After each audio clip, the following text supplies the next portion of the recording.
परखड आणि निपक्ष ग्लोबल न्यूजमध्ये आपले स्वागत आहे. पाहूयात आजच्या ठळक घडामोडी.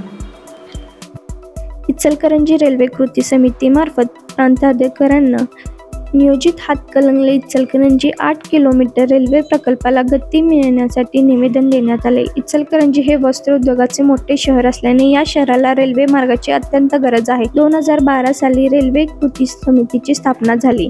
या समितीच्या माध्यमातून केंद्र सरकार रेल्वे विभागाकडे सतत पाठपुरावा सुरू केला व तत्कालीन केंद्रीय रेल्वे मंत्री सुरेश प्रभू यांनी 2017 साली 8 किलोमीटर रेल्वे मार्गाची मंजुरी दिली व कराड रेल्वे स्थानकावर या मार्गाची पायाभरणी केली व रेल्वेच्या वरिष्ठ अधिकारी सदर मार्गाचे सर्वेक्षणही पूर्ण केले व अंतिम मंजुरीसाठी रेल्वे विभागाकडे पाठवले.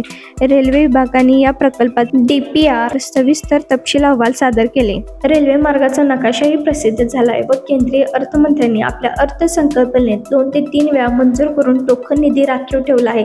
सदर रेल्वे मार्ग पिंक बुकात नोंद आहे. सदर मार्गासाठी राज्य शासनाने 50% निधी दिलासा हा रेल्वे मार्गाचे भूसंपादन होऊन या मार्गाचे काम चालू होऊ शकते, पण अलीकडील काळात योग्य तो पाठपुरावा न झाल्याने हा महत्त्वाचा रेल्वे मार्ग प्रलंबित पडला आहे. इचलकरंजीतून वर्षाला शासनाला 5,000 कोटी GST भरला जातो.